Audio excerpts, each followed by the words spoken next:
Good morning, students. Today we start chapter 5, arithmetic progression. Dear students, this is one of the important chapter. ये आपके board exam के लिए और साथ ही साथ फ्यूचर में जब भी आप कभी कॉम्पिटिटिव एग्जाम देंगे उन दोनों ही पर्पज से ये चैप्टर बहुत ही ज्यादा इम्पोर्टेंट है. तो होप सो मैं आपको इजी से इजी मेथड ट्राई करूंगी जिससे आपको समझ में आए. तो let we start our chapter. Arithmetic progression. बेटा इस वर्ड का मतलब हम जनरली कोई भी चीज को डेली रूटीन से अपने कनेक्ट करते हैं तो रेगुलर बेसिस पे आप सभी टेरेस पे जाते हो. आप सभी छत पर जाते हो, जाते ही होगे बिल्कुल भी.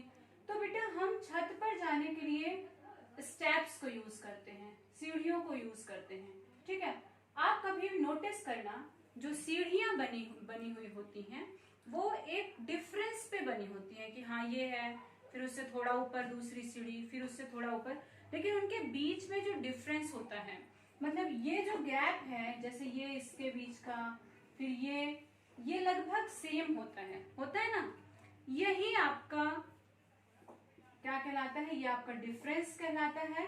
और इसी से रिलेटेड जो टर्म बनता है इस टर्म को हम AP बोलते हैं. शॉर्ट फॉर्म में हम अर्थमेटिक प्रोग्रेशन को क्या यूज करेंगे, AP.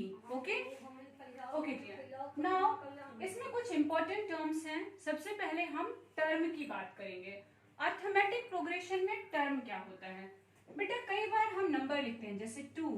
अगर लेट अस एज्यूम हम 2 का टेबल लिखते हैं तो जब हम 2 का टेबल लिखते हैं तो दैट इज 2, 4, 6, 8, 10, 12 और इस तरह से आगे ये कंटिन्यूअस इनफिनाइट टर्म्स तक जा सकता है. तो बेटा जब मैंने ये टेबल लिखा तो ये एक लिस्ट टाइप का बना. तो number of items, terms means number of items in a list. किसी भी लिस्ट में जो आइटम नंबर है वो आपका क्या कहलाता है, टर्म कहलाता है. Is it okay. Next is arithmetic progression. Main आपको सबसे ज्यादा इंपॉर्टेंट जो वर्ड है इस पूरे चैप्टर में ये समझना है. अगर आपको ये टर्म समझ में आ गया तो आपको ये चैप्टर इजीली समझ में आएगा. बेटा अर्थमेटिक प्रोग्रेशन का मतलब होता है एक फिक्स्ड डिफरेंस से किसी चीज को कंटिन्यूअस बढ़ाना. ठीक है, जैसे मान लो 1,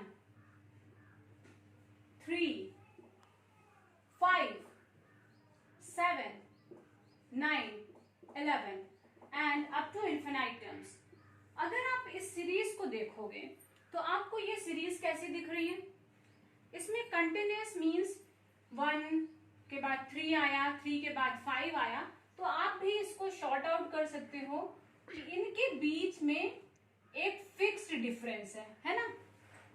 इनके बीच में एक फिक्स्ड डिफरेंस है तो ये एक लिस्ट बन जाती है. इस तरह से ये फिक्स्ड डिफरेंस की एक सीरीज बन गई. 1, 3, 5, 7, 9, 11, 13 एंड सो ऑन. ओके, तो this is called arithmetic progression. इसको ही हम अर्थमेटिक प्रोग्रेशन कहते हैं. Next term is common difference. ठीक है, अर्थमेटिक प्रोग्रेशन आपको समझ में आ गया. अभी मैं आपको अर्थमेटिक प्रोग्रेशन के डेफिनेशन भी लिखूंगी तो आप उसे देख लेना क्या है. Next one is common difference. बेटा जब भी मैंने सीरीज बनाई, चाहे मैं 2 के टेबल की सीरीज बनाई हूं या फिर मैं ऑड नंबर की सीरीज बनाई हूं, आप ये देख रहे हो कि किन्हीं भी दो नंबर के बीच में कुछ डिफरेंस है ना. कुछ डिफरेंस होगा ही किसी भी दो नंबर के बीच में.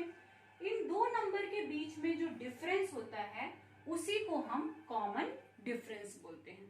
ओके, अर्थमेटिक सीरीज में इस टर्म को हम फर्स्ट टर्म को A से डिनोट करते हैं. अगर सीरीज बहुत बड़ी है तो वो A1, A2, A3 और इस तरह से जो लास्ट टर्म है वो कहां तक जाता है, आपका AN तक जाता है. Is it okay. Okay, now what is arithmetic progression. So students, this is the definition of arithmetic progression. Arithmetic progression is a list of numbers in which each term is obtained by adding a fixed number. Arithmetic progression numbers की एक list है जिसमें जो अगला term है वो एक fix number को ऐड करने के बाद आपको मिलता है, ठीक है, in which each term is obtained by adding a fixed number to the preceding term. What is the meaning of preceding term? Preceding term का मतलब आप लोगों को समझ में आ ही गया होगा, पहले भी हम इस वर्ड का यूज कर चुके हैं preceding का. Preceding term means होता है पिछले टर्म का, ठीक है, मतलब पिछले टर्म में आप कुछ एक फिक्स नंबर को ऐड करेंगे तो आपको नेक्स्ट टर्म ऑब्टेन होगा. जैसे 1, 3, 5, 7, ये हमारी 7, 9, 11 ऐसे करके ये ऑड नंबर की सीरीज थी. इसमें हमने 1 के साथ +2 किया, ठीक है, 3 के साथ +2 किया, 5 के साथ भी +2 किया, तो हमें क्या मिले, नए टर्म्स मिलते जा रहे हैं. और जो भी नया टर्म मिल रहा है वो फिक्स्ड डिफरेंस में ही बढ़ रहा है ना. तो फिक्स्ड जो ये नंबर है जिस डिफरेंस में ये बढ़ रहा है उस नंबर को हम, उस टर्म को हम क्या कहते हैं, अर्थमेटिक प्रोग्रेशन में उस पर्टिकुलर टर्म को हम यूज करते हैं कॉमन डिफरेंस के नाम से. Is it okay? The fixed number in a series is called common difference. जो फिक्स्ड नंबर है मीन्स ये तो फिक्स ही है कि हर नंबर इसमें, इस वाले सीरीज को यदि देखो तो हर नंबर 2 से ऐड हो रहा है, 2 का इंक्रीमेंट हो रहा है. मान लो हम दूसरा लेते हैं जैसे 0, 3, 6, 9, 12, 15. अब कितना डिफरेंस आ रहा है बेटा, +3 का डिफरेंस आ रहा है सब में, +3, +3, +3 इस तरह से. तो कॉमन डिफरेंस क्या होता है, the fixed number in a list. Fixed number जो लिस्ट में होगा, या फिर हम ऐसे कह सकते हैं the fixed number of an AP. Arithmetic progression को जो फिक्स्ड नंबर होता है वही क्या कहलाता है, आपका common difference. Is it okay बेटा? जो कॉमन डिफरेंस है इसको हम डी से, स्मॉल डी से डिनोट करते हैं. तो आपको याद रखना पड़ेगा सीरीज में कि हमेशा कॉमन डिफरेंस को हम किस टर्म से वो करते हैं, किस टर्म से डिनोट करते हैं, स्मॉल डी से. अभी हमने अर्थमेटिक प्रोग्रेशन पढ़ा. अर्थमेटिक प्रोग्रेशन क्यों मैं आपको ये थोड़ा सा डीप इसलिए पढ़ा रही हूँ, इसका रीजन ये है कि ये बेसिक है. अगर आपको किसी भी चैप्टर का बेसिक पता होगा तो ऑब्वियसली आप आगे उसको इजीली सॉल्व कर पाएंगे, उसको आगे समझ पाएंगे. अगर बेसिक का नॉलेज आपको नहीं होगा तो कहीं ना कहीं आपको बार बार प्रॉब्लम होगी. Is it okay? नाउ जिसको हम इन्फिनाइट एपी कहते हैं. ओके बेटा, जब फाइनाइट मतलब क्या, जिसका कोई फिक्स्ड हो. जब फिक्स्ड नंबर होंगे किसी लिस्ट में तो वो हमारा कौन सा एपी कहलाएगा, फाइनाइट एपी कहलाएगा. मतलब finite arithmetic progression having fixed number in a list. किसी भी लिस्ट में कुछ एक निश्चित नंबर होना चाहिए. मतलब ठीक है, जैसे मैंने ऑड नंबर की सीरीज बोली थी 1, 3, 5, 7, 9, 11 अप टू सो ऑन बोला था. सो ऑन का मीन्स क्या, लास्ट टर्म क्या है मुझे ये नहीं पता है. लेकिन जब भी सीरीज में लास्ट टर्म पता होता है तो वो सीरीज आपकी फाइनाइट अर्थमेटिक प्रोग्रेशन कहलाती है. ठीक है, मतलब this series having finite number of terms. Finite number of terms, finite terms होंगे वो आपका फाइनाइट एपी कहलाएगा. और जब फाइनाइट नंबर नहीं होंगे, this series having not finite terms, जिसमें फाइनाइट टर्म्स मतलब फिक्स टर्म्स नहीं होते हैं, वो आपका क्या कहलाता है, इनफिनाइट एपी कहलाता है. Is it okay? Any doubt? Hope so कि ये बेसिक चीजें हैं, ये आपको इजीली समझ में आ जाएगी. नेक्स्ट टॉपिक है general form of an AP. बेटा ये सबसे ज्यादा इंपॉर्टेंट है. अगर आपको एपी का जनरल फॉर्म पता है तो आप आगे कर पाओगे. अगर आपको ये नहीं पता है तो आपको बार बार कहीं ना कहीं प्रॉब्लम होगी. जो जनरल फॉर्म है एपी का वो ऐसे होता है, फर्स्ट टर्म फिक्स रहता है, ए ही होगा। सेकेंड टर्म होता है, मैंने अभी बताया था कि कॉमन डिफरेंस से ऐड किया जाता है। तो ए कॉमन डिफरेंस को किससे डिनोट किए थे हम? डी से किए थे। That means A plus D. अब ए प्लस ए कितने ये हो गए? 2a हो गए।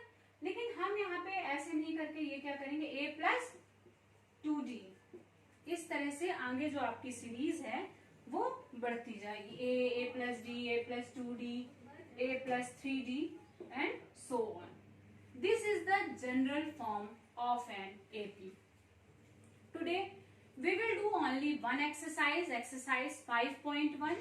Exercise 5.1 के मैं आपको बहुत सारे क्वेश्चंस तो करवाऊंगी नहीं, लेकिन 4 क्वेश्चंस हैं इसमें टोटल। उन चारों के एक एक पार्ट मैं आपको बताऊंगी और आपको उसके बाद सॉल्व करना है।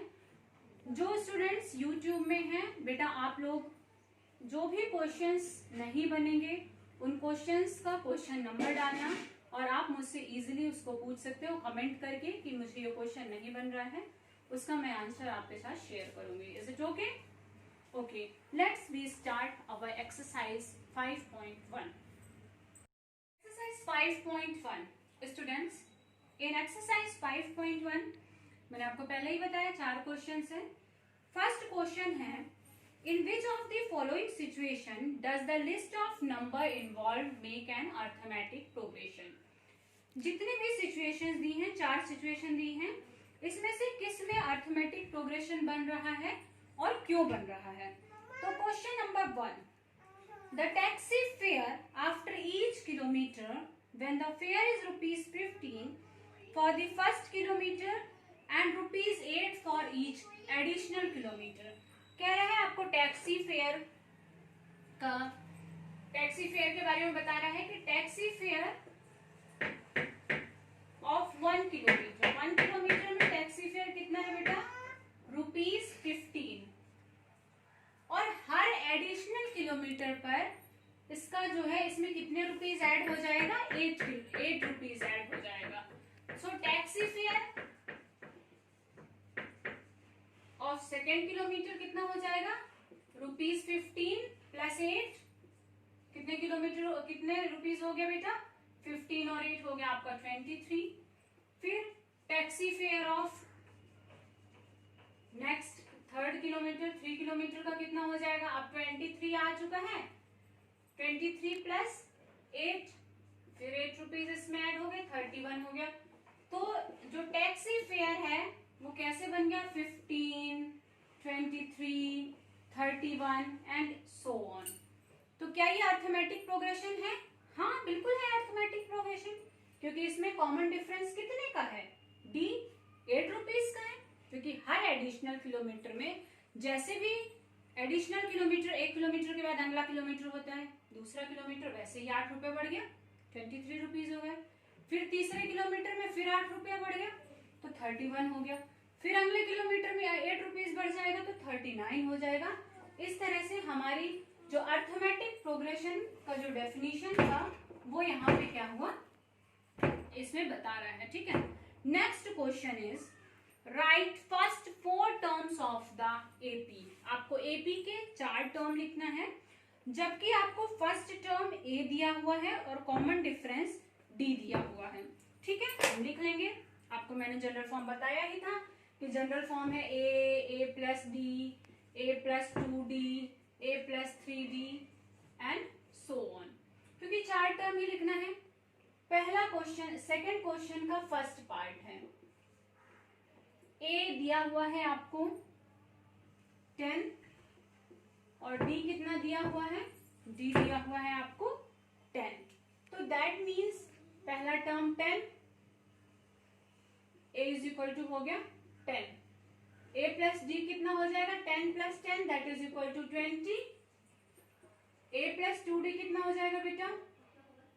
10 प्लस 2 इंटू डी, 2 इंटू 10 तो कितना हो जाएगा? 10 plus 20 that is equal to 30। Next term is a plus 3d that is equal to 10 plus 3 into D, तो 10 plus 30 that is equal to 40। बेटा देखो ये आपके टर्म्स बन गए, first term a 10, So the AP is 10, 20, 30, 40। इस तरह से ये क्वेश्चन नंबर 2 है। मैं आपको क्वेश्चन नंबर 3 और 4 एक्सप्लेन कर देती हूँ। क्वेश्चन 3 में बेटा आपको फर्स्ट टर्म लिखना है और कॉमन डिफरेंस लिखना है। जैसे क्वेश्चन नंबर 3 का मैं यहीं पे बता देती हूँ। फर्स्ट पार्ट है 3, 1, -1, -3 एंड सो ऑन। तो बेटा इसमें पहला टर्म क्या है? 3 is equal to first term, a is equal to 3 है। a plus b second term होता है, तो a प्लस d कितना है? 1 है ना। a प्लस d 1 है, दैट मीन्स a की वैल्यू 3 है, 3 plus d is equal to 1। तो d इज इक्वल टू क्या हो जाएगा? आपने क्वाड्रेटिक इक्वेशन ऑलरेडी पढ़ रखा है, लीनियर इक्वेशन पढ़ रखा है। तो 1 और ये 3 पॉजिटिव है, इधर आके माइनस में हो जाएगा, तो ये कितना आ जाएगा? d is equal to -2। Okay. Question number 4 में आपको कुछ नहीं करना है, आपको ये बताना है कि इसमें कौन सा AP बन रहा है। अगर इसमें AP बन रहा है तो आपको कॉमन डिफरेंस D बताना है और 3 और टर्म्स इसके लिखना है। जितने टर्म्स दिए हुए हैं उससे 3 एडिशनल टर्म्स लिखना है। बेटा एक्सरसाइज 5 पॉइंट में वैसे ऐसा कुछ भी नहीं है जो आपको समझ में नहीं आया होगा, लेकिन फिर भी आप एक्सरसाइज को सॉल्व करना, और इनकेस यदि वो आपसे नहीं बनता है तो वो मैं आपको नेक्स्ट वीडियो में, या फिर आप मुझे कमेंट करोगे तो कमेंट में मैं उसके आंसर्स आपको बता दूंगी। कल हम नेक्स्ट स्टार्ट करेंगे एक्सरसाइज 5.2 का। तो मैं कल आपको nth टर्म बताऊंगी AP का कौन सा होता है, AP का सम क्या होता है। तो ये नेक्स्ट वीडियो में होगा। अगर आपको समझ में आया हो अब बेसिक अर्थमेटिक प्रोग्रेशन के बारे में, तो आप मेरे चैनल को लाइक करिए, शेयर करिए और सब्सक्राइब करिए। Thank you.